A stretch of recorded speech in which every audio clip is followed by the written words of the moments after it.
তার ইমেইলে চলে যাব। তার ঘটনাটা হচ্ছে এরকম যে তখন অনেক সন্ধ্যা, প্রায় 6:45 মানে 6:45 মতন বাজে। রাতে চাঁদ নেই, কিন্তু অনেক তারা। এই টাইমে এই রাস্তায় রিক্সা খুবই কম দেখা যায়। তবু একজন রিক্সার জন্য দাঁড়িয়েছিলেন। হঠাৎ তিনি রিক্সা পান, কিন্তু রিক্সাতে কোনো ল্যাম্প ছিল না। তিনি ভাবলেন মাত্র 2 কিলো পথ, ল্যাম্পের দরকার হবে না। রিক্সা চলতে থাকে, তিনি রিক্সায় উঠে পড়েন। এবং যেটা হয় সেটা হচ্ছে জোয়ার থাকার কারণে রাস্তার পাশেই পানি চলে এসেছে। ভালো লাগছিল তার, অনেক বাতাস, কিন্তু তিনি ভুলে যান যে তার যেখানে পৌঁছাতে 15 মিনিট লাগার কথা অলরেডি 45 মিনিট হয়ে গেছে।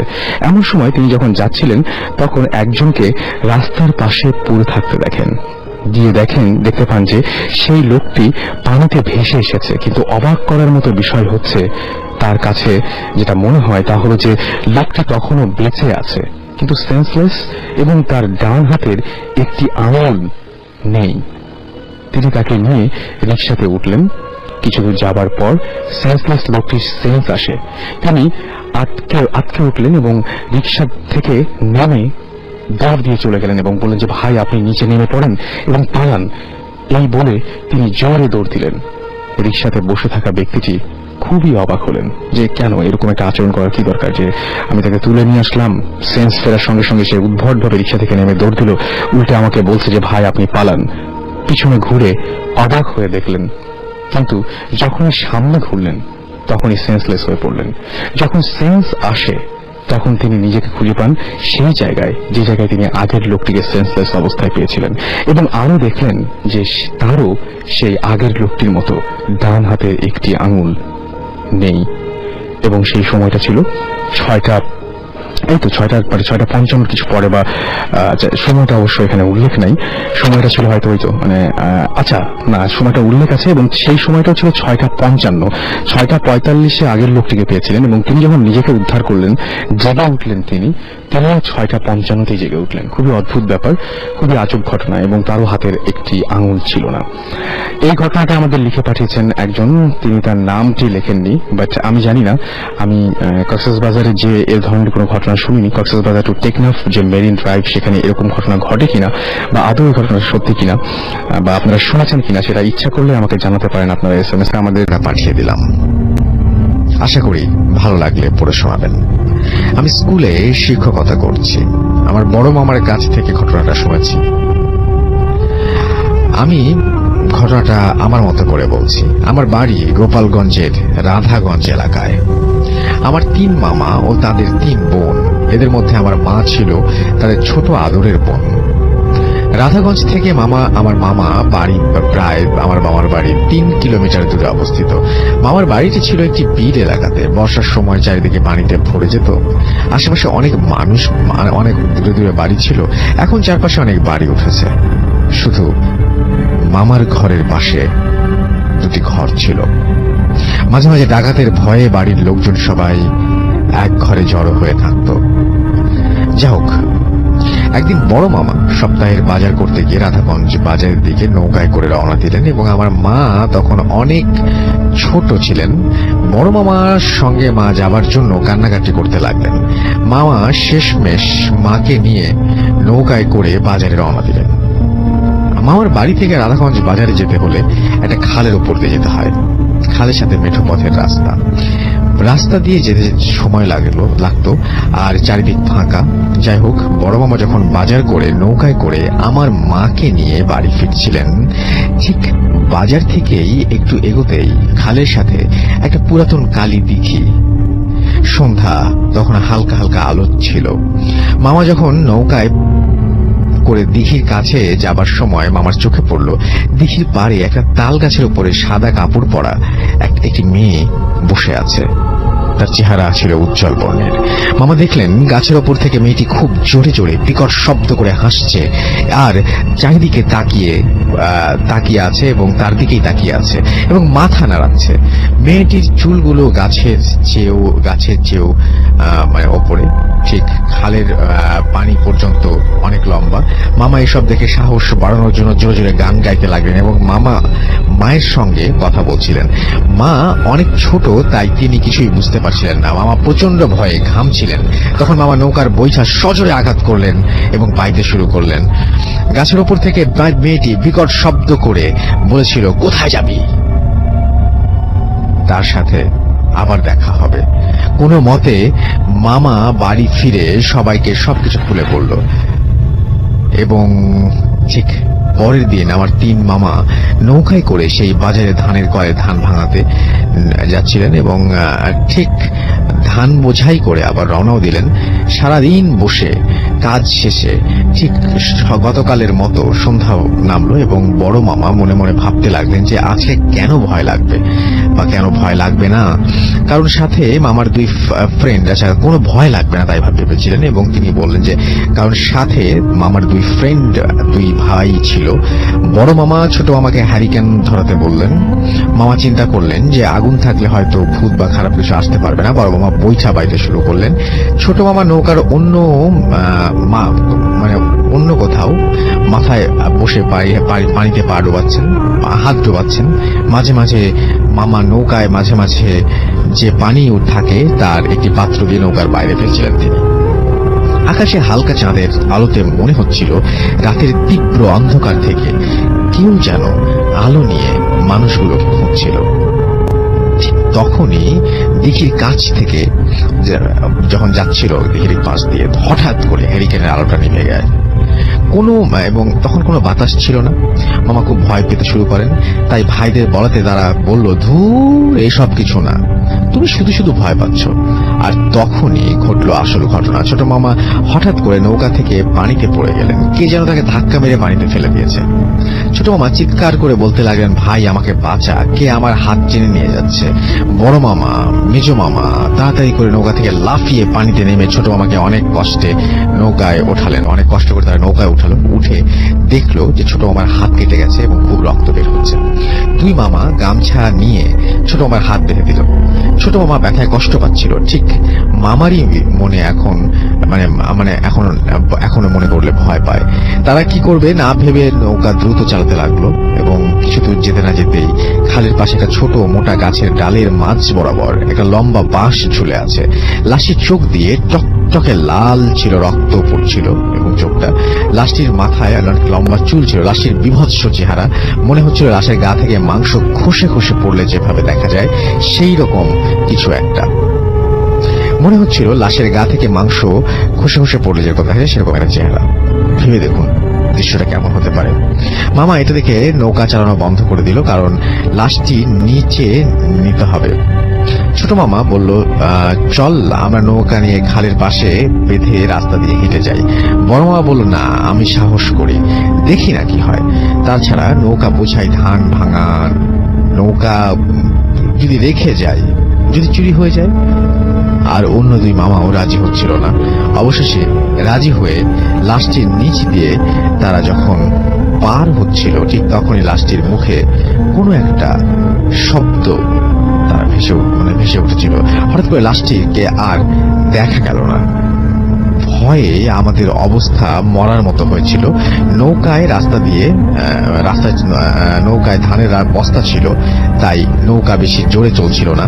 রাতের আঁধারে অবশেষে তারা বাড়িতে এসে তাদের বাবাকে সব কথা জানালো এবং লোকমুখে শোনা গেছে ওই দিঘিতে নাকি 15 বছরের একটা মেয়ে পারিবারিক নির্যাতন সহ্য করতে না পেরে গলায় দড়ি দিয়ে ঝুলেছিল সেখানে এবং মৃত্যুবরণ করেছিল। তারপর থেকেই এলাকার আশেপাশের লোকজন রাতের বেলায় একা গেলে সাদা কাপড় পরা মেয়ে গলায় ফাঁস দেয়া কেউ ঝুলছে এরকম দেখে এবং কেউ বিকট শব্দ করে করছে, কান্না করছে এবং এরকম সাদা কাপড় পরে কেউ হাঁটছে এবং গায়ের উপরে তাজা রক্ত পড়ছে। এই সব ভয় পেতে তাদের কিছু তারা রেগুলারই পেত আর কি। আর যে পর্যন্ত সাহস রাখতে পারতো না তাকে বলা হতো বেঁচে গেলি, তোর সাহস আছে। আসলে ভাই এই ছিল আমার ঘটনা। চলে যাবো আমাদের পরবর্তী ঘটনায়। এটা একটা ইমেইল, সেই ইমেইলটা আমি পড়তে চাই। আমাদেরই একজন লিসেনার এই ইমেইলটা পাঠিয়েছেন আমাদেরকে, সেটা একটু পড়ে শোনাচ্ছি। আসসালামু আলাইকুম রাসেল ভাই, নিশ্চয়ই ভালো আছেন। আমি আজ যে ঘটনাটা শেয়ার করব তা আমাকে শেয়ার করতে নিষেধ করা হয়েছে, তাই অনেক ভেবে চিন্তে বহু বছর পর ঘটনাগুলো শেয়ার করার সিদ্ধান্ত নিলাম। আজ এটা আজই প্রথম ভূত এফএমে শেয়ার করছি। তাই কোনোভাবেই আমি স্টুডিওতে এসে শেয়ার করতে পারছি না, আমার কণ্ঠস্বর শুনে পরিচিত লোকজন চিনে ফেলতে পারে। দেখুন, ওটা পাঠালাম। আমি একজন প্রকৌশলী, সঙ্গত কারণে আমি আমার নাম, বিশ্ববিদ্যালয়, ডিপার্টমেন্ট সহ কোনো কিছুই প্রকাশ করলাম না। বছর 4-5 আগের ঘটনা। আমাদের চতুর্থ বর্ষের একটি কোর্স ছিল, যেটা 4 সপ্তাহ একটি ট্রেনিং ইনস্টিটিউটে করতে হয়েছিল। ওরিয়েন্টেশনের দিনই কোর্স ইনস্ট্রাক্টর ইনস্টিটিউট সম্পর্কে এবং সকল রুলস রেগুলেশন সম্পর্কে জানিয়ে দিয়েছিলেন। যারা সপ্তাহ পড়ানো হতো, সারা সপ্তাহ পড়ানো হতো, আর শনিবার ছিল এক্সাম। আমাদের প্রায় 50 জন ছাত্র ছাত্রীকে থাকতে দেওয়া হয়েছিল ইনস্টিটিউটের আলাদা একটা হোস্টেলে। আমরা 40 জন ছেলেরা থাকতাম হোস্টেলের 3য় তলায়। 3য় তলা অর্ধেক কমপ্লিট করা ছিল। সাধারণত ওখানে সরকারি প্রতিষ্ঠানের প্রকৌশলীরা ট্রেনিং এর সময় থাকতেন। 3য় তলাটা অনেক সুন্দর, মেঝে টাইলস করা ছিল, বাথরুম ফিটিংস গুলো নতুন। ওখানে একটা পত্রিকা রুমও ছিল, টাইট স্কেজুল থাকার, আর সকাল 8টা থেকে 4:30 পর্যন্ত ক্লাস করার পরে বিনোদন বলতে আমরা ইনস্টিটিউটের মাঠে ফুটবল খেলতাম। আমাদের রুমটা ছিল সিঁড়ির কাছে, 2 পাশে সারিবদ্ধ রুম, আর মাঝখানে বরাবর লম্বা করিডোর শেষ হয়ে গেছে বাথরুমে। তাই আমাকে অনেকটা পথ হেঁটে বাথরুমে যেতে হতো। এভাবে প্রথম সপ্তাহ কেটে গেল। আরেকটা কথা বলে রাখি, আমাদের বাথরুমের বেসিনের পানি খেতে হতো, কারণ হোস্টেলের ডাইনিং রাত 10টার পর তালা দেওয়া থাকতো। অনেকদিনের পুরনো পাইপ হওয়ায় বাথরুমের পানির সাথে আয়রন আসতো। আমার অংশে 3য় তলা কমপ্লিট ছিল না। মাথার উপরে ছাদ থাকায় প্রচন্ড গরম লাগতো। একদিন রাত প্রায় 3:30-এর দিকে আমার ঘুম ভেঙে যায়। প্রচন্ড পানির পিপাসা লাগে, কিন্তু আমার বোতলে পানি ছিল না। আমি বাকি রুমমেটরা রাত জেগে কাঠ খেলার সময় সকল পানির বোতল খালি করে রেখেছিল, তাই পানি আনতে রুমের বাইরে বের হই। কি কারণে যেন আমার ওই বাথরুমের বেসিনের নোংরা পানি খেতে ইচ্ছে করছিল না। অন্য কোনো রুম খোলা ছিল না, তাই আমি সিঁড়ি বেয়ে 3 তলায় উঠে যাই। আমি হেঁটে করিডোরের শেষ মাথায় অবস্থিত বাথরুমের দিকে যাওয়ার সময় আমার হাতের ডান পাশে অবস্থিত পত্রিকা রুম বন্ধ অবস্থায় আমি দেখতে পাই। আমি ট্যাপ থেকে পানি নেই, ফ্রেশ হয়ে কিছুটা সময় পরে ফিরে আসার পর দেখি পত্রিকা রুমে আলো জ্বলছে, ফ্যান চলছে। সারাদিন ব্যস্ত থাকার কারণে গত 1 সপ্তাহ ধরে খেলার খবর খুব একটা রাখতে পারিনি, তাই ভাবলাম একটু পত্রিকা পড়ে যাই। পত্রিকা রুমে ঢুকেই দেখি মোটামুটি মাঝ বয়সে এক ভদ্রলোক দাবার বোর্ড সামনে নিয়ে একা বসে আছেন। আমি সালাম দিলাম, কিন্তু লোকটা সালামের জবাব দিলেন না। আমি বসার অনুমতি চাইলেও উনি কিছুই বললেন না। তাই আমি দাঁড়িয়েই পত্রিকা পড়া শুরু করি। টেবিলে রাখা পত্রিকাগুলো পুরনো হেডলাইন, পুরাতন ডেটের হওয়ায় আমি বের হয়ে যাচ্ছিলাম, কিন্তু ঠিক এই সময় লোকটি আমাকে বলল, আসুন দাবা খেলি। আমি বললাম যে আঙ্কেল, আমার সকালে এক্সাম আছে, সরি আজকে খেলতে পারছি না। এটা বলতে উনি আমার দিকে যেভাবে তাকালেন তার জন্য আমি মোটেই প্রস্তুত ছিলাম না। তার চোখ দুটি লাল টকটকে, যেন কোটরের বাইরে বের হয়ে আসছে, যেন আমি অনেক বড় অন্যায় করে ফেলেছি। কিন্তু পরক্ষণেই উনি আবারও আমাকে অনুরোধ করলেন, কিন্তু আমি সরি বলে বোতল হাতে নিয়ে নিচে আমার রুমে ফিরে আসি। ঘটনা এখানে শেষ হলেই ভালো হতো, কিন্তু আমার জন্য সবচেয়ে খারাপ সময়গুলো অপেক্ষা করছিল। 2য় সপ্তাহের শুরুর দিক। ক্লাস শেষে আমি ক্লান্ত ছিলাম বলে বিকালে খেলতে যাইনি, রুমে শুয়ে আছি। এমন সময় বন্ধু ফারুক এসে বলল, চলো কোথাও ঘুরে আসি। আমি আজ খেলতে যাইনি, তার সাথে ঘুরতে বের হয়ে যাই। ঘুরতে ঘুরতে নদীর ঘাটে যাই, যেখানে বড় বড় কার্গো জাহাজ আসে ইন্ডাস্ট্রির মালামাল ওঠে নামার জন্য। কিছুক্ষণ এদিক ওদিক ঘোরাঘুরির পরে সেই নদীতে নৌকায় চড়ে ঘোরার কথা বলে। আমি নৌকাতে চড়ে ঘোরার অনাগ্রহ প্রকাশ করি। এতে সে প্রচন্ড রেগে যায় এবং আমার সাথে রীতিমতন খারাপ ব্যবহার করতে শুরু করে। সিম্পল বিষয় নিয়ে এমন করার মানে খুঁজে না পেয়ে আমিও রেগে যাই। ঠিক তখনই মাগরিবের আজান দেয়। দুজন মিলে মসজিদে যাই। সে ওযু করতে গিয়ে আর ফিরে না আসায় নামাজ শেষ করে আমি একাই হোস্টেলে চলে আসি। এসে দেখি আমার বন্ধু ফারুক বিছানায় শুয়ে আছে। সে জানায় ফুটবল খেলার সময় তার পা মচকে গেছে। তাহলে সারা বিকেল আমার সাথে কে ছিল? আমার সাথে ঝগড়া হওয়ায় ও বোধহয় এভাবে বলছে ভেবে কিছু না বলে পাশের রুমে চলে যাই। কিন্তু আমার অন্য বন্ধুরাও তার পা মচকানোর সত্যতা নিশ্চিত করে। আমি আমার রুমে এসে ভাবতে থাকি এবং আমি বুঝতে পারি কিছু একটা হচ্ছে আমার সাথে, কিন্তু কোথা থেকে তার শুরু হয়েছে আমি আন্দাজ করতে পারিনি। কাউকেই বলি না, চিন্তার করবেন ভেবে, এমনকি আম্মু আব্বুকেও বলি না। ইনস্টিটিউট থেকে অনেক বড় এক ইন্ডাস্ট্রির ভেতরে আস্ত একটা গ্রামের মতো বিশাল এলাকা। নাস্তা করতে ইন্ডাস্ট্রির মেইন গেটের বাইরে অনেক দূরে বাজারে যেতে হয়। একদিন সন্ধ্যায় আমি একা নাস্তা করতে বাইরে যাই এবং নাস্তা শেষে ঝালমুড়ি খাচ্ছিলাম। একটা কুকুর আমার দিকে তেড়ে আসতে দেখে আমি হাঁটা শুরু করি। প্রথমে ভাবছিলাম আমার ঝালমুড়ির জন্য আমাকে তাড়া করছে, কিন্তু আমি ঝালমুড়ি তার দিকে ছুঁড়ে দেওয়ার পরও আমার পিছু ছাড়ে না এবং আমাকে রীতিমতো ধাওয়া করে। আমি জোরে দৌড়ে পালানোর চেষ্টা করি, কিন্তু ইন্ডাস্ট্রির মালামাল বোঝাই একটা ট্রাক আমার সামনে, ট্রাকটা এসে যায়। আমাকে বাঁচাতে গিয়ে বস্তা সহ ট্রাকটা উল্টে যায়। আমাকে কেউ চেনার আগে আমি পালিয়ে হোস্টেলে চলে আসি। কাউকে কিছু বলি না। রাতে খাওয়ার সময় আমার কথার প্রসঙ্গে হোস্টেলের সুপারকে জিজ্ঞেস করি, তৃতীয় তলার অতিথিরা কাদের সাথে খান?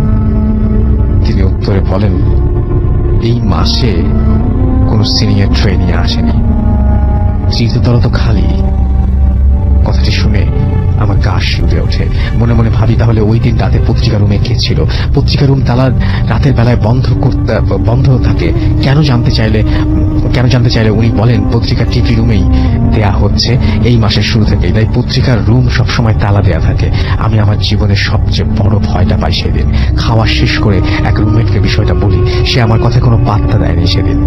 এটা একটা হরর মুভি দেখার ফলাফল বলে সবকিছু হেসে উড়িয়ে দেয়। সকালে ক্লাস থাকায় বাথরুমে লম্বা সিরিয়াল থাকে, তাই আমি উঠার আগে ভোরে বাথরুমে যেতাম। আমি যথারীতি 6টায় বাথরুমে যাই। বাথরুমে তখন কেউ ছিল না। আমি গোসল করার সময় আমার আশেপাশের বাথরুমের শাওয়ারের আওয়াজ পাচ্ছিলাম। আমি কে গোসল করছে জানতে চাইলেও কোনো উত্তর পাইনি। গোসল শেষে বের হয়, প্রত্যেকটা রুমের দরজা আমি খোলা দেখতে পাই এবং কারো গোসলের চিহ্ন পাইনি। গোসল শেষে বের হয়ে প্রত্যেকটা বাথরুমের দরজা আমি খোলা পাই এবং কারো গোসলের চিহ্ন পাইনি। মেঝে শুকনো, সারা রাত কেউ বাথরুম ব্যবহার না করলেও যেমন থাকে ঠিক তেমনই আছে। এবং বয়েজ হোস্টেলের সারিবদ্ধ রুম গুলো সাধারণত একটার পর একটা লাগানো থাকে এবং নিচের দিকটা খোলা থাকে, তাই ভেতরে কাউকে না থাকলে তার পা দেখা যায়, ভেতরে কেউ থাকলে তার পা দেখা যায়, মেঝে দেখা যায়। কিন্তু আমি কাউকে দেখতে না পেয়ে ভয় পেয়ে যাই। আমি দৌড়ে বের হতে গিয়ে বাথরুমের মেইন দরজা বন্ধ দেখি যে বাথরুমের মেইন দরজা বন্ধ। আমি কোনোভাবে খুলতে পারছিলাম না। বাথরুমের তীব্র উৎকট গন্ধ পাচ্ছিলাম।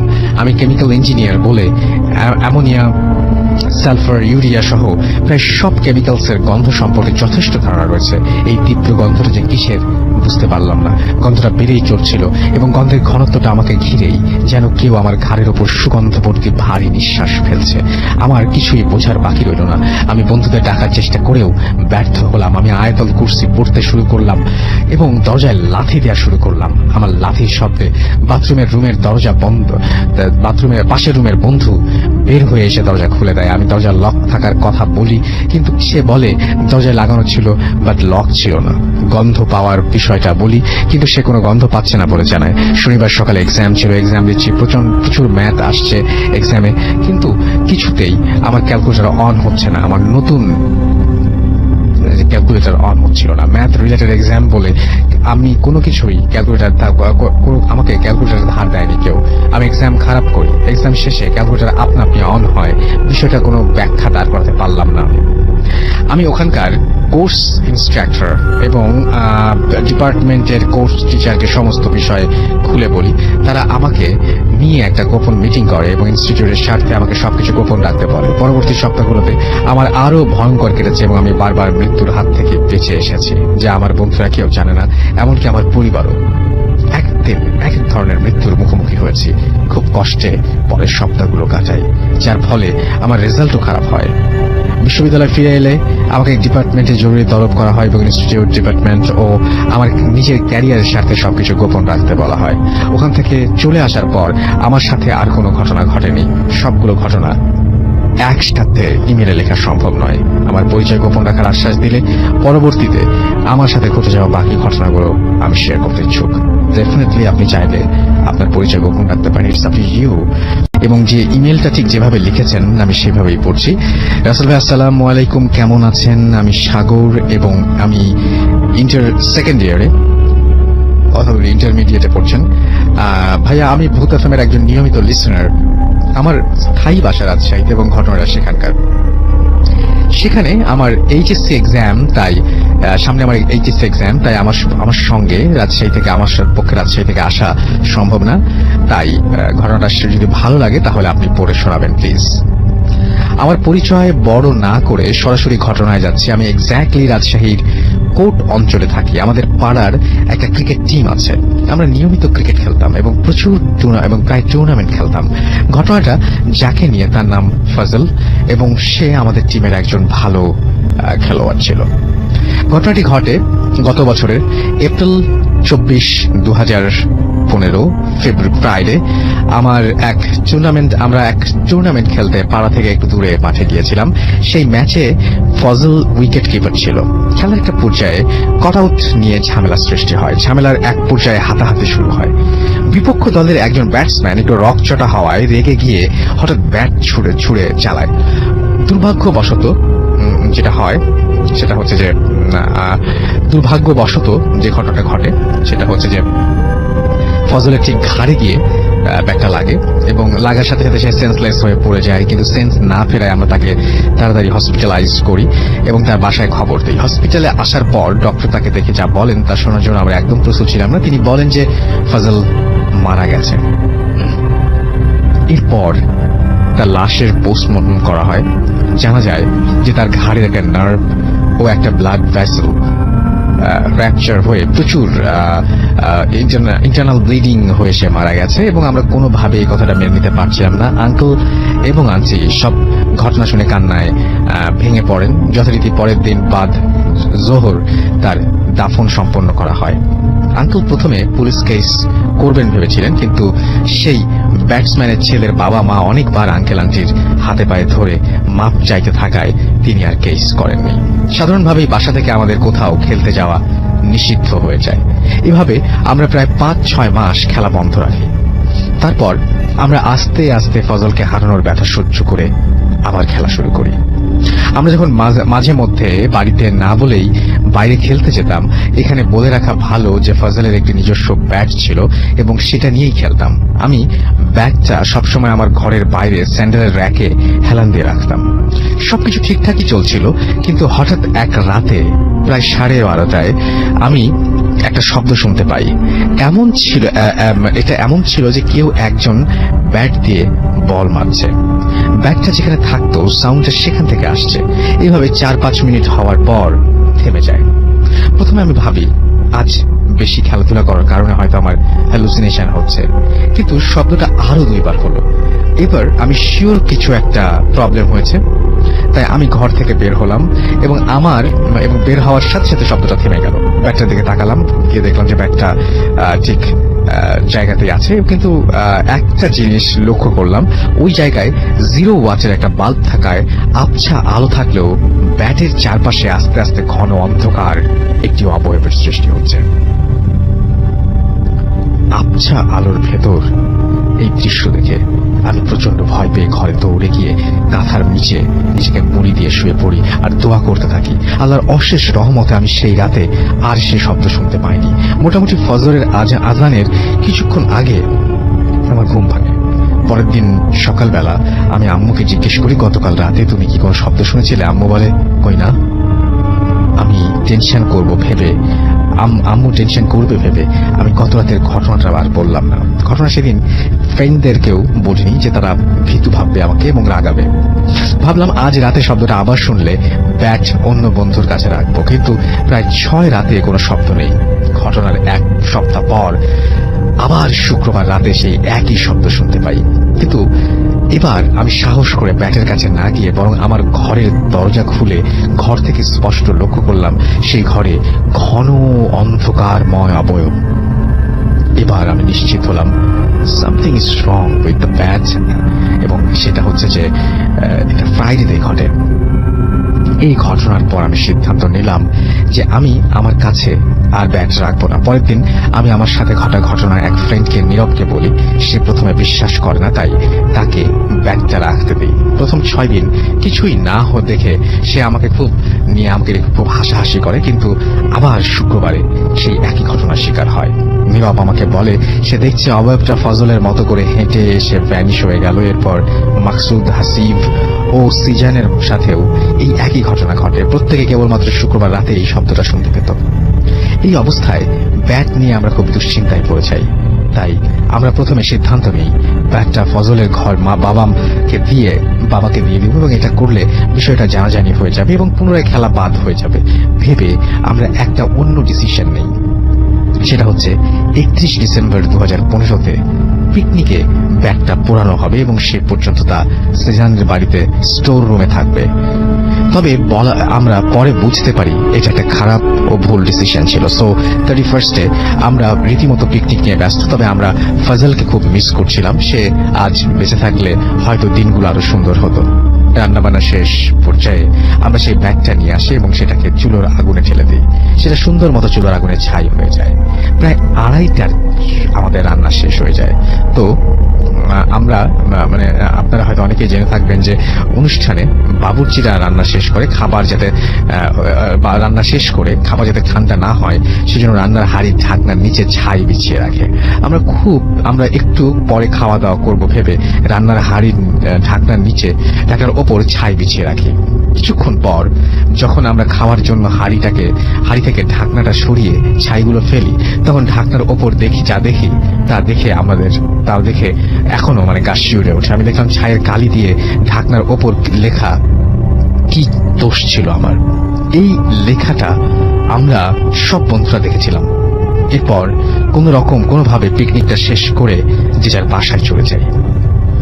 যাই হোক, আমরা যে কত বড় একটা ভুল করেছি তা এখন বুঝতে পারি, আর সেজন্য আমি নিজেকে অপরাধী মনে হয়।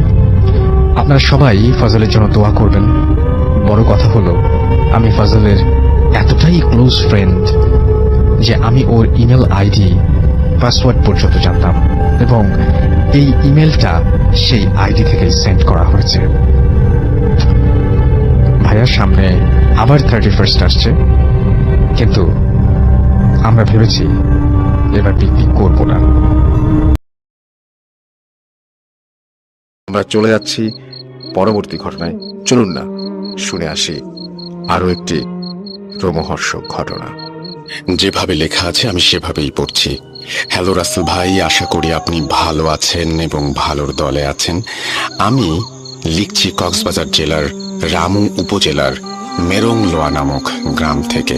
আজ আমি আপনাদের বলতে যাচ্ছি আমার পাশের বাড়ির কিছু অদ্ভুত ব্যাপার সম্পর্কে। জানি না আপনারা শুনে কতটা শিহরিত হবেন, কিন্তু যাদের সাথে ঘটনা ঘটেছে তাদের পুরনো স্মৃতি মনে পড়লেই ভয়ে কেঁপে উঠতে থাকে। প্রথম থেকে শুরু করছি। আমাদের বাড়িটা হচ্ছে অরবিন্দুদের বাড়ি। আমি ছোটবেলা থেকে শুনে আসছি ওদের ভিটেটা খারাপ, অর্থাৎ ওদের ভিটেতে খারাপ শক্তির অস্তিত্ব রয়েছে। শোনা যায় অনেক আগে প্রতিদিন রাতে নাকি ওই বাড়ির প্রধান ফটকের সামনে ঘোমটা দেয়া নতুন বউ দেখা যেত। অনেকে আবার সুন্দর হরিণ বা সাদা ঘোড়া দেখতে পেতেন। আর যারা ওই বউ, হরিণ বা ঘোড়া দেখে সম্মোহিত হয়ে পেছন পেছন ছুটতেন তারা আর কখনো ফিরে আসতেন না। অবশ্য তখন বাড়িটার আশেপাশে আর কোনো বাড়ি ছিল না। এইটাই পাড়ার সবচেয়ে পুরনো বাড়ি। জানি না তখন বাড়িটার মালিক কে ছিল, তবে তখন বাড়িটাতে কেউ থাকতে পারত না। এরপর বাড়িটা অরবিন্দু দাদুর বাবা কিনে নেন এবং বসবাস শুরু করেন। আশেপাশে তখন আরো কয়েকটি বাড়ি তৈরি হয়েছিল। বাড়ি কেনার পর তিনি কি কি সমস্যার সম্মুখীন হতেন পরিষ্কার জানি না, কিন্তু এটা জানা যায় ওই লোকটার 8টি সন্তান বাড়িটার সামনে ছোট ডোবায় পড়ে মারা যায়। যদিও উনি বাড়ি কেনার পর শুনেছিলেন যে ওই ভিটেতে কোনো বাচ্চা বাঁচে না, তাই তিনি এবং তার স্ত্রী বাচ্চাদের সবসময় চোখে চোখে রাখতেন। কিন্তু তারপরও আশ্চর্যজনকভাবে প্রতিটা বাচ্চা ওই ছোট ডোবাতেই মারা যায়। শেষ পর্যন্ত তিনি তার বংশ টিকিয়ে রাখার জন্য অন্য জায়গায় ঘর ভাড়া করেন। এরপর অরবিন্দু দাদুর জন্ম হয়। তাকে তার চাচার কাছে দিয়ে যাওয়া হয়। প্রাপ্তবয়স্ক হওয়ার পরেই উনি নিজের পৈতৃক বাড়িতে এসেছিলেন। আমাদের এই দিকের লোকেরা নতুন জমি কেনার আগে ভালো করে কবিরাজের কাছে গিয়ে জায়গাটায় কোনো দোষ আছে কিনা চেক করতেন। 1960 সাল আমার নিজের দাদু আমাদের বাড়ির জমিটা কেনার সময় কবিরাজের কাছ থেকে জানতে পারেন আমাদের জমিটাতে কোনো দোষ নেই, কিন্তু আমাদের জমির উত্তরের ভিটেটা অর্থাৎ অরবিন্দ দাদুর বাড়ি এবং আমাদের দক্ষিণ পূর্বে 50 ফুট দূরের বাঁশঝাড় দুটোতেই খুব শক্তিশালী খারাপ শক্তি বিচরণ করে। তারপরও আমার দাদু সাহস করে জমিটা কেনেন। তখন অরবিন্দ দাদুর বাড়িতে ওনার পরিবারের কেউ থাকতো না। তার বাবা অকালে মারা যান। অরবিন্দ দাদু চট্টগ্রাম শহরে চাকরি করতেন, বাড়িটা ভাড়া দিতেন। বছরে 2-3 বার ভাড়াটিয়া পাওয়া যেত, কিন্তু কোনো ভাড়াটিয়া 2 বা 3 মাসের বেশি টিকতে পারত না। আমার পার্শ্ববর্তী বাসিন্দা হওয়ায় যারা ভাড়া নিত তাদের সাথে আমার সখ্যতা গড়ে উঠত। আমাদের বাড়িতে আসা যাওয়া করত তারা। প্রকৃতপক্ষে সবাই সন্ধ্যার আগ পর্যন্ত দিনের বেশিরভাগ সময় আমাদের বাড়িতে কাটাতো। রাতের বেলা ভুলেও কেউ বাড়ির বাইরে বের হতো না। আমরা ওনাদের মুখ দেখে বুঝতাম ওনারা বিপদগ্রস্ত। জিজ্ঞেস করতাম কি হয়েছে, তাও কেউ মুখ খুলত না। 2009 সাল আমার দূর সম্পর্কের এক দিদি বাড়িটা ভাড়া নেন। ভাড়া নেওয়ার আগে আমরা ওনাদের বলেছিলাম সমস্যার কথা, কিন্তু উনি খুব সাহসী ছিলেন। শুধুমাত্র ভূতের ভয়ে 1 বিঘা জমির ওপর সুন্দর বাগান এবং তার মাঝে এত সুন্দর বাড়ি, তা আবার এত কম ভাড়ায়, এই সুযোগ হাতছাড়া করার কোনো মানে তিনি দেখলেন না। আমার সেই দিদি বাড়ি ছাড়ার পর অনেক পীড়াপিড়ি করে তার অভিজ্ঞতার কথা জানতে পেরেছি, এখন বর্ণনা করছি। বাইরে থেকে যতই স্বাভাবিক মনে হোক না কেন, বাড়িটা এবং পুরো ভিটেটা 24 ঘন্টায় অন্ধকারচ্ছন্ন থাকত, যেন এক টুকরো মেঘ, প্রখর সূর্য বা পূর্ণিমার চাঁদের আলো থেকে জায়গাটাকে আড়াল করে রেখেছে। রান্নাঘরে কেউ না থাকলে বাটনা বাটার আওয়াজ পাওয়া যেত এবং সিঁড়িতে থপ থপ হাঁটার আওয়াজ ছিল। ওই বাড়িটা নিয়মিত একটা ব্যাপার ছিল এইগুলো। বাড়িটির কোনো ইলেকট্রিক বাল্ব 1 সপ্তাহের বেশি টিকত না। ওই দিদির স্বামী সিলেটে চাকরি করতেন, কিন্তু মাঝে মাঝেই রাতের বেলা ওনার স্বামীর গলায় কেউ ওনার নাম ধরে ডাকতো, বলতো দরজা খোলো, আমি চলে এসেছি। কিন্তু দরজা খুললে কেউ নেই। তাই ওনার স্বামী আসলে যখন ফোন করে দরজা খুলতে বলতেন, কেবল তখনই দরজা খুলতেন। সবচেয়ে ভয়ঙ্কর হতো অমাবস্যার রাত। কিছু একটা গোঙাতো আর ভিটের দক্ষিণ পাশের সীমানা ধরে একবার যেত আর একবার আসতো। শুনে আওয়াজের উৎস কোনো জায়গা অনুমান করা যেত, কিন্তু টর্চ জ্বালিয়েও কিছু দেখা যেত না। রাত যত বাড়ত ততই গোঙানির আওয়াজ বড় হতো। কিছুক্ষণ পর দরজায় জানালায় টোকা দিত। আগেই বলেছি আমার ওই দিদি খুব সাহস ছিলেন। এসব যাই হোক না কেন উনি ভয় পেতেন না। উনি ভাবতেন এখানে যাই থাকুক বা ওনাকে ভয় দেখানোর চেষ্টা করুক, এটা তো ওনার কোনো ক্ষতি করছে না। তাই উনি বাসাটিতে থেকে গিয়েছিলেন। তবে একদিন ওনার পেটে গ্যাসের প্রবলেম হয়। উনি কিছু খেতে পারছিলেন না সারাদিন, তাই খুব বিরক্ত ছিলেন। ওই দিন অমাবস্যা, যথারীতি গোঙানির শব্দ শুরু হলো। রাত 10:30টার দিকে গোঙানির আওয়াজ এবং 7-8 মিনিট পর পর দরজা জানালায় কিল মারার শব্দ অসহ্য হয়ে উঠল। উনি রান্নাঘর থেকে দা নিয়ে বের হয়ে বললেন, কে রে? বারান্দার একটি জানালা যেটার উপর কিল মারা হচ্ছিল সেটি খুলে ফেললেন। কিন্তু জানালা খোলার পর উনি যা দেখলেন তা দেখার জন্য উনি মোটেই প্রস্তুত ছিলেন না। উনি দেখলেন বিশাল বড় বড় 2টি রক্ত চক্ষু রাগান্বিত দৃষ্টিতে তাকিয়ে আছে জানালার গ্রিলের ওপর দিয়ে। এক একটা চোখ মানুষের মাথার সমান, টকটকে লাল রং, শুধু চোখই ছিল। জিনিসটা দেখে দিদি যেন পাথর হয়ে গেলেন। জানালা ধরা অবস্থায় হাত যেভাবে ছিল ওইভাবেই উনি দাঁড়িয়ে থাকলেন। এমনকি চোখের পাতা পর্যন্ত নাড়াতে পারছিলেন না। চোখ দিয়ে পানি পড়ছিল অনবরত। শ্বাস প্রশ্বাসে বুকের ওঠানামা ছাড়া উনি শরীরের কোনো অঙ্গ প্রত্যঙ্গ এক চুরও নাড়াতে পারেননি। ওই রাতে উনি একাই ছিলেন বাড়িতে। সকালবেলা আমি গিয়ে ওনাকে অনেক ডাকাডাকি করলাম, কিন্তু দরজা খুলল না। ভেবেছিলাম ঘুমাচ্ছে। ওনার শোবার রুমের জানালা দিয়ে ডাকার জন্য বাড়ির দক্ষিণ পাশ দিয়ে যাচ্ছিলাম। হঠাৎ জানালায় পাথরের মতো দাঁড়িয়ে থাকা দিদিকে দেখে আঁতকে উঠলাম। দেখলাম দিদি পাথরের মূর্তি হয়ে আছে। চোখের পাতা পর্যন্ত নড়ছিল না। তাড়াতাড়ি ফোন বের করে ওনার স্বামীকে কল দিলাম, আর পাড়ার লোক জড়ো করে দরজা ভেঙে ওনাকে উদ্ধার করে আমাদের বাড়িতে নিয়ে গেলাম। জানালা ধরা অবস্থায় ওনার হাত যেমন ছিল তেমনি থেকে গেল। পরের দিন ওনার স্বামী পৌঁছে ওনাকে সীতাকুণ্ড উপজেলায় একটি আশ্রমে তার পরিচিত এক ধর্মীয় গুরুর কাছে নিয়ে গেলেন। তার সুস্থ হতে 15 দিন সময় লেগেছিল। এরপর উনি ওই বাড়িতে আর কোনো দিন ফেরেননি। ওনার স্বামীর সাথে উনি সিলেটে চলে যান। ঘটনাটা সত্য এবং চাই আপনি পড়ে শোনান। আশা করছি আজকের এই ঘটনাটি আপনাদের ভালো লেগেছে। আমরা চলে যাব আমাদের পরবর্তী ঘটনায়। আমরা চলে যাব হাফেজ মাইনুদ্দিন সাহেবের কাছে, তার ঘটনা শুনতে চাই। তার আজকের যে ঘটনা, সেই ঘটনা দেখি তিনি আমাদের কি শোনান। প্লিজ আপনি চলে যাবেন আপনার ঘটনায়। আশা করছি যে আপনার প্রথম ঘটনাটি শ্রোতারা অনেক ভালোবেসেই কাছে টেনে নেবে। আসসালামু আলাইকুম। ওয়ালাইকুম সালাম। আমি আজকে যে ঘটনাটা শেয়ার করতে যাচ্ছি সেটা মে মাসের 16 তারিখে। আমি মে মাসের 16 তারিখ রবিবার সাভারে যাওয়া হয়, সাভার রঙ্গিনগরে। সেখানে একটা খুব ভয়ঙ্কর ঘটনা ঘটেছে। তা আমি যখন আমাকে নিয়ে যাওয়া হয় সেখানে আমি যাই সাথে করে। যেতে যেতে আমার রাত 8টা অথবা 9টা মতো, 9টা বেজে যায়। তা আমি 9টার দিকে যখন ওই বাড়িতে গিয়ে পৌঁছাই, নিচতলা থেকে নিয়ে একেবারে 4 তলা পুরোই অন্ধকার। বাড়িটা 7 তলা, নির্মাণ নতুন বাড়ি একটা বানানো হচ্ছে আর কি, সুন্দর সব কিছু হয়েছে। নিচতলাটায় কিছু কাজ বাকি রয়ে গেল। তো আমরা যখন প্রবেশ করি নিচতলার থেকে, তো দেখি যে অন্ধকার। দোতলা উঠবো, সেটাও অন্ধকার। তো আমি আর জিজ্ঞেস করলাম যে অন্ধকার কেন, বাতি জ্বালিয়ে দেন, রাত তো। বলতেছে এখানে মাগরিবের পর থেকে 7টা, 7:30, 8টার থেকে নিয়ে একেবারে ভোর পর্যন্ত আমরা বাতি জ্বালাতে পারি না। ইলেকট্রিকের সুইচ বাতি সবই ঠিক আছে, আমরা যখনই অন করি কিন্তু নিচ থেকে সেটা অফ করে দেয়। এটা আমরা জ্বালাতে পারি না, এটা অন্ধকার থাকে। 1 তলার থেকে নিয়ে 4 তলা। বললাম আচ্ছা ঠিক আছে। তো সিঁড়ি দিয়ে যখন উপরে উঠতেছি, তো আমার নিচে যে নির্মাণের কাজের কিছু জিনিসপত্র রাখা হয়, রাজমিস্ত্রি ঈদের ছুটি ছিল, রাজমিস্ত্রি যে জিনিসপত্র রাখছে, বাঁশ, টিন, আরও যা কিছু ছিল, দেখি যে পড়া শুরু করে দিছে, একটার পর একটা শব্দ হচ্ছে, পড়তেছে। এবং আমার পেছনে মনে হচ্ছে অনেকগুলো 3-4 জন কেউ না কেউ আসতেছে। তা আমি ওখানে দাঁড় করালাম যে দাঁড়ান, একটু সন্দেহ লাগতেছে নিচ থেকেই, আমি নিচতলাটাই প্রথম দেখতে চাই। তো উনার মোবাইল থেকে একটু লাইট সুইচ দিল। আমরা নিচতলাতে যখন গেলাম, যে ঘরটা এখনো দরজা জানলা করা আর কি বাকি রয়ে গেছে, কিছু কাজ বাকি আছে, ওই ঘরটাতে গেলাম। কেমন বিদ্ভুত অদ্ভুত আবর্জনা, কেমন খুব বিশ্রী গন্ধ, এবং অনেকগুলো কেমন কান্নার আওয়াজ আসতেছে।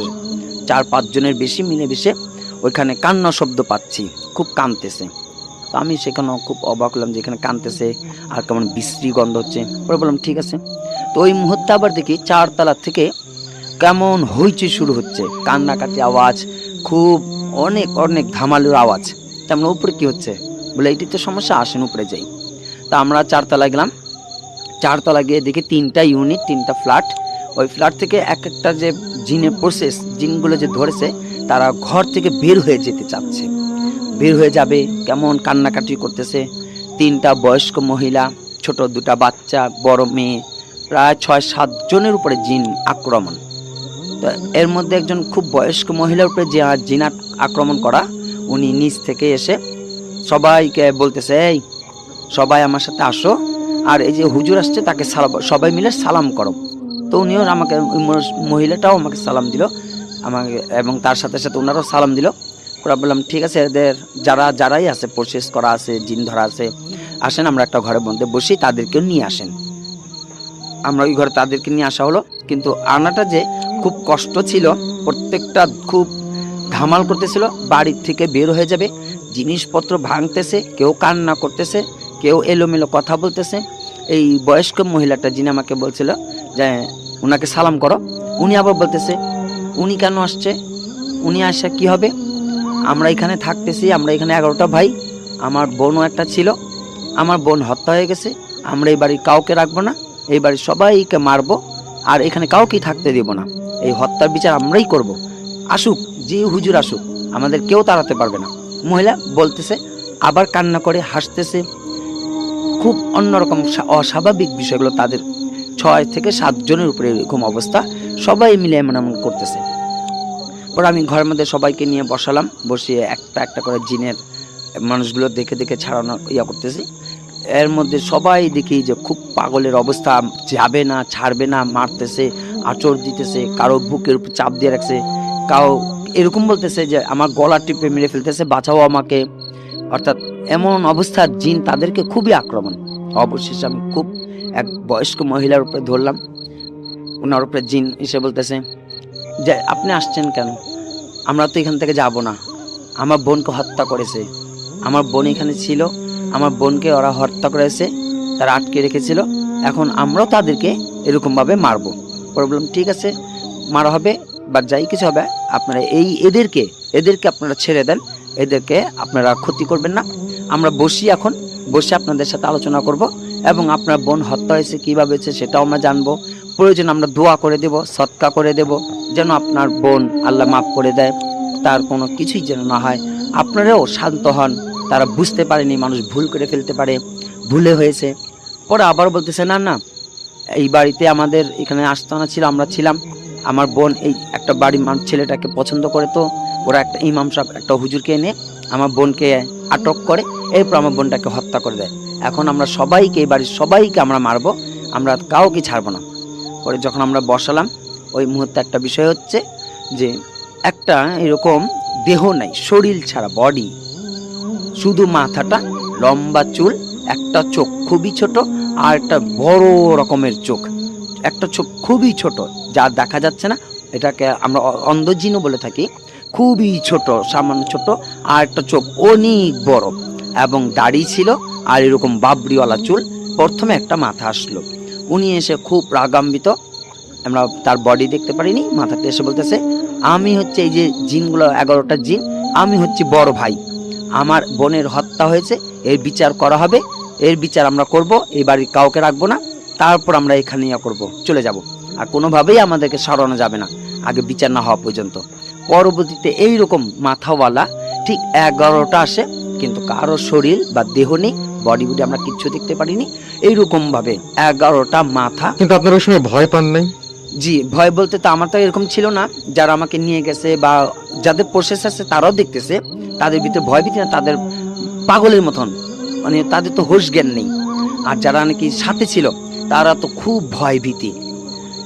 এটা আমাদের সামনে পরে যখন আমরা ডাকি যে হ্যাঁ এটা বিচার বলতে, আমরা আপনাদের জন্য দোয়া, আপনার বোনের জন্য দোয়া হবে, সদকা করে দেব, কিন্তু তাদেরকে ছেড়ে দেন, তখন একটা প্রথমেই মাথাটা আসে, পরে 11টা মাথা আসে। ওরা বলতেছে আমরা 11টা ভাই, আর আমার একটা বোন ছিল, এই বোনটাকে হত্যা করেছে, আমাদের এরকম ভাবে এর শাস্তি দিতে হবে। পরে আমরা এখানে এই কাজটা করি, কিন্তু পরবর্তীতে ওইখানে অনেক রাত হয়ে যায় বা আরো অনেক রকমের সমস্যা হয়ে যায়, কাউকে নিয়ে চলে যাবে, কাউকে মারবে, অনেক রকমের ঝুট ঝামেলা যায়। পরবর্তীতে আমরা জিজ্ঞেস করি যে আপনার বোনকে কে হত্যা করেছে, কিভাবে হত্যা করেছে। পরে আমাকে বলে যে এরকম আমার বোন একটা ছেলেকে খুব পছন্দ করত, তো ওই ছেলেটার বাবা একটা হুজুর এনে আমার বোনটাকে আটক করে এবং পরে হত্যা করে, আর এই জন্যই আমরা ওদেরকে এইভাবে আক্রমণ করব। আমি আবার জিজ্ঞেস করেছিলাম যে আপনারা এখানে কি করে আসলেন, 11টা ভাই এবং আপনার বোন, এখানে কি আপনাকে কাউকে পাঠানো হয়েছে, কেউ কি আপনাদেরকে পাঠাইছে না আপনারা নিজেই? তখন বলছিল এটা তো খুব একটা ডোবা ছিল, এই ডোবার ভেতরে আমরা বসবাস করতাম, এই ডোবাতে এখন এরকম তারা ঘর বানিয়েছে, আমাদের জায়গা নষ্ট করে দিয়েছে, এখন আমরা এখানেই থাকা, আমাদের আস্তানা এটাই ছিল, আমাদের জায়গা এটাই ছিল, ওরা আমাদেরকে ক্ষতি করে দিছে, এর পাশাপাশি আমার বোনটাকে হত্যা করেছে। পরে বললাম ঠিক আছে, আপনাদের কোনো চিন্তা বা কোনো কিছু করবেন না, মানুষ ভুল করতে পারে, ভুল হয়েও গেছে, আপনারা তাদেরকে ক্ষমা করে দিন, আর বিশেষ করে দোয়া চলবে আপনার বোন যেন আল্লাহ তাকে মাফ করে দেয় এবং সদকা দিয়ে দেব। তখন তারা বলছিল আমাদেরকে যে আমাদেরকে এই বিষয়ে এই জিনিস দিতে হবে। তো আমরা যখন ওদেরকে বললাম, তো বলছে আমাদের পক্ষে সম্ভব না। তখন আমরাও বলছি যে আপনি এক কাজ করেন, এখানে আমরা একটা দোয়ার আয়োজন করতেছি, আমরা দোয়া আয়োজন করব, সবাই মিলে থাকবেন, আপনারাও আসবেন, কিন্তু তাদের যে আপনারা যা চাচ্ছেন তাদের পক্ষে সম্ভব না, এমনিতেই তাদের আপনি মাফ করে দিন। আবারও আমি পরবর্তীতে সেটা এই বুধবারে যাওয়া হয়, গিয়ে আবারও বসে তাদেরকে নিয়ে দোয়া আয়োজন করি। কিন্তু তখনও একটা যে দোয়ার আয়োজনের সময় ওই 11টা যে মাথাগুলো বা জিনগুলো তাদের ঘরে যারা দোয়া আসতেছিল তাদেরকে একটার পর একটা সমস্যা, মারা, আঁচড় দেওয়া, কামড় দেওয়া, বিরক্ত করা, এরকম করতেছিল। পরবর্তীতে সেখানে দোয়াও হয় এবং তাদের সাথে আমাদের এতটুকু কথা হয় যে ঠিক আছে, আমি এখন থেকে দোয়া করব, আর নতুবা আপনারা আমার সাথে থাকবেন, আমাদের সাথে দোয়া চলতে থাকবে, আপনার বোনের জন্য দোয়া চলবে, আল্লাহ যেন আপনার বোনকে জান্নাতবাসী করেন, তার ভুলগুলো ক্ষমা করে দেন, এবং আপনারাও খুব নিজের থেকে আপন মনে করে আপনারা ওই পরিবারের সকল মানুষদেরকে আপনি মাফ করে দেন।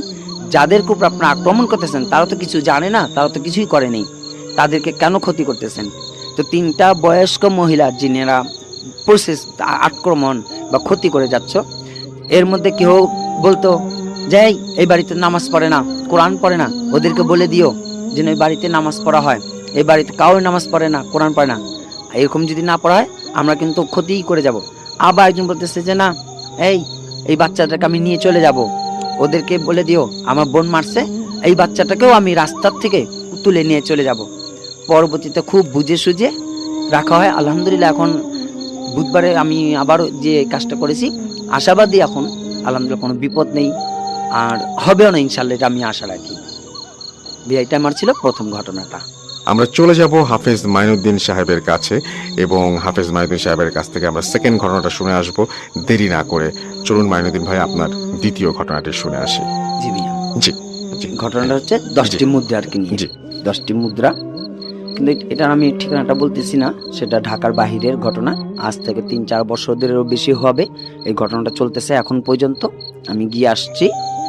তো 10টি মুদ্রা বিষয়ে প্রথমটা ছিল যে যেই জায়গাটাতে বলার ঘটনাটা, ওই বাড়ির একজন মুরব্বী মানুষকে, বয়স্ক একজন বৃদ্ধা মহিলাকে স্বপ্ন দেখানো হয় যে এই তোর বাড়ির উঠানে আমার সম্পদ আছে, মুদ্রা আছে, তুই এটা নিবি, কিন্তু বিনিময়ে আমাকে 2টা ডাব দিতে হবে। তো ওনাকে কয়েকবার বলা হয়, উনি কর্ণপাত নেন না, শোনেন কোনো কিছু, তো উনি করেন না। পরবর্তীতে ওই বৃদ্ধা মহিলার যিনি স্বামী, তাকে দেখানো হয় যে আমি তোর বাড়ির উঠানে তোকে সম্পদ দিয়ে যাচ্ছি, আমি মুদ্রা দিয়ে যাচ্ছি, বিনিময়ে আমাকে 2টা ডাব দিয়ে দিবি। এবং ওই পুকুরটা, ওনার বাড়ির সামনে একটা পুকুর থাকে, সেই পুকুরের বলে দেয় যে এই পুকুরটাতে।